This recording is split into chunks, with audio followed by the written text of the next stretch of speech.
যোৱা সময়ছোৱা যি এক্সিট পোল দিছিলে বহুতে কৈছিলে যে এক্সিট পোলটো একজেক্ট পোল নহয়, কিন্তু আমি দেখিলোঁতো এক্সিট পোলটো এক্সিট কৰিয়ে এই নিৰ্বাচনত তাতোকে অধিক আসন ভাৰতীয় জনতা পাৰ্টি NDA মিত্ৰজোঁটে পাবলৈ গৈ আছে। গতিকে মই অসমৰ জনসাধাৰণক ভোটদাতা ৰাইজক কৃতজ্ঞতা জ্ঞাপন কৰিছোঁ। এই ট্ৰেইনটো চলি আছে এতিয়ালৈকে, আৰু 2 ঘণ্টামান পিছত একজেক্ট আমি আসনৰ সংখ্যা গম পাম। গোলাঘাট জিলাখনত আমাৰ NDA সমৰ্থিত সকলো প্ৰাৰ্থীয়ে যথেষ্টখিনি ব্যৱধানত তেওঁলোকে আগবাঢ়ি আছে। মোৰ গোলাঘাট সমষ্টিটো প্ৰায় 26,000ৰ অধিক, এতিয়া আমি দেখিলোঁ প্ৰায় 10 ৰাউণ্ডত 26-27,000 বেছিও লিড লৈ আছে। গতিকে এই লিডটো সময় বাঢ়ি যাব বুলি ভাবিছোঁ। 1 ঘণ্টা 1.5 ঘণ্টাৰ পিছত প্ৰায় ক্লিয়াৰ পিকচাৰটো আমি দেখিবলৈ পাম। তথাপিও এটা যিটো ট্ৰেণ্ড ওলাইছে, এতিয়ালৈকে আমি দেখিলোঁ যে NDA মিত্ৰজোঁটে প্ৰায় 98খন আসনত তেওঁলোক আগবাঢ়ি আছে। আমাৰ ভাৰতীয় জনতা পাৰ্টীয়ে 68খন আমি দেখিছোঁ এতিয়ালৈকে, টিভি পৰ্দাতহে মই চাইছোঁ 78খন, বা মিত্ৰজোঁটে অগপৰো দেখিলোঁ আসনৰ সংখ্যা প্ৰায় 10টাত, বা BPFও 10টাত 98খন, হয়তো তাত কিছু কম বেছি হ'ব পাৰে, কিন্তু যিটো প্ৰেডিকশ্যন কৰা হৈছিলে 85+, তাতকৈও বেছি পাবলৈ আমি আগবাঢ়িছোঁ।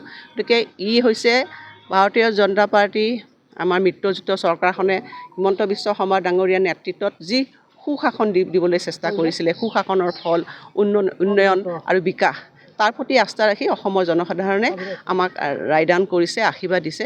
গতিকে মই সঁচাকৈ অতি আচলতে আনন্দিত হৈছোঁ আৰু গৌৰৱান্বিত হৈছোঁ যে যোৱা সময়ছোৱা আমি যেনেধৰণে অসমৰ মুখ্যমন্ত্ৰী ডাঙৰীয়াই অসমখনক বিকাশৰ দিশেৰে আগুৱাই লৈ যাবৰ কাৰণে এক প্ৰচেষ্টা গ্ৰহণ কৰিছিল, আমি সকলোৱে তাত ভাগীদাৰী হৈ পেলাই আগবাঢ়াই দিছিলোঁ। আৰু মই আপোনালোকে দেখিছে যে আপোনালোকৰ সন্মুখতে মই যেতিয়া নিৰ্বাচন প্ৰচাৰ চলাবলৈ গৈছিলোঁ, মই কৈছিলোঁ যে 5-0 বুলি আপোনালোকক কৈছিলোঁ, মনত আছে। প্ৰত্যেকটো নিৰ্বাচনী সভাতে মই কৈছিলোঁ যে গোলাঘাট জিলাখনত NDA সমৰ্থিত প্ৰাৰ্থীসকলে বিপুল ভিতৰত বিজয়ী হ'ব। সেইকাৰণে ভাল লাগিছে যে যিখিনি আমি কথাখিনি কৈছিলোঁ, ইয়ে বুজাইছে যে বিকাশৰ দিশত আজি আচলতে অসমৰ ৰাইজে চৰকাৰখনক আশীৰ্বাদ দিছে। আৰু আমি সেইকাৰণে আগন্তুক সময়ছোৱা ৰাইজে যেনেধৰণে আমাক আশীৰ্বাদ দিছে, সেই আশীৰ্বাদ শিৰত লৈ আমি অসমৰ মানুহৰ উন্নয়নৰ কাৰণে বা গোলাঘাট জিলাখনৰ উন্নয়নৰ কাৰণে আমি যেনেধৰণে আমি নিৰ্বাচনৰ আগত প্ৰতিশ্ৰুতি দিছিলোঁ, আমি তেনেধৰণে ময়ো কৈছিলোঁ যে 24/7 যিমানখিনি কৰিব পাৰোঁ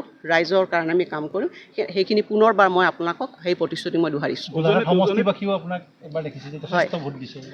গোলাঘাট সমষ্টি মই কৈছোঁৱে যোৱাবাৰ, এইবাৰ আচলতে উন্নয়নৰ সপক্ষে ভোটদান কৰিছে। মই আপোনালোকক আগতেও কৈছিলোঁ যে এইবাৰ নিৰ্বাচনী সভাবিলাকত যেনেধৰণে ৰাইজৰ বিপুল সঁহাৰি, সেই সঁহাৰি দেখি মই নিশ্চিত হৈছিলোঁ যে যথেষ্টখিনি আমি ভোট পাম, ৰাইজৰ আশীৰ্বাদ পাম। আৰু অকল আপোনালোকে দেখিলে যে গোলাঘাট সমষ্টিটো নহয়, বা গোলাঘাট জিলাখনে বা অসমৰ বিভিন্ন সমষ্টিবিলাক যিবিলাক চৰ্চাত আছিল, এতিয়া ওচৰৰে আমাৰ যোৰহাট সমষ্টিটো, আজি এই অলপ সময় আগলৈকে মই চাইছোঁ যে যোৰহাট সমষ্টিটোত প্ৰায় 9,000 ভোটত আজি গৌৰৱ গগৈ ডাঙৰীয়া ট্ৰেইলিং হৈছে, লুৰিণজ্যোতি গগৈ ডাঙৰীয়াও প্ৰায় 3-4 হাজাৰ ভোটত ট্ৰেইলিং হৈছে। গতিকে ইয়ে একদম স্পষ্ট মতামত দিছে অসমৰ জনসাধাৰণে যে অসমৰ জনসাধাৰণে অসমৰ মুখ্যমন্ত্ৰী ডাঙৰীয়াই যি কৈছিলে যে উন্নয়ন আৰু বিকাশ, সেই উন্নয়ন আৰু বিকাশৰ যিটো যাত্ৰা, তাত তেওঁলোকে আশীৰ্বাদ আৰু সমৰ্থন দিছে। 3 গগৈ কি হ'ব বাইদেউ?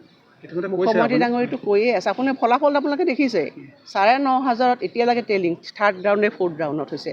তাৰপিছতো এই ফলটো আৰু বাঢ়ি যাব। মুখ্যমন্ত্ৰী ডাঙৰীয়াই যিখিনি কথা কৈছিলে সেইখিনি কথাটো পলিয়াইছে আজি। ইতিমধ্যে বাইদেউ আমি জয় হৈছোঁ বুলি আপোনাক আনুষ্ঠানিকভাৱে ভাবি লৈছোঁ, যথেষ্ট লিড লৈছে। এতিয়া বাইদেউ গোলাঘাটত আপোনাৰ কি পৰিকল্পনা আছে?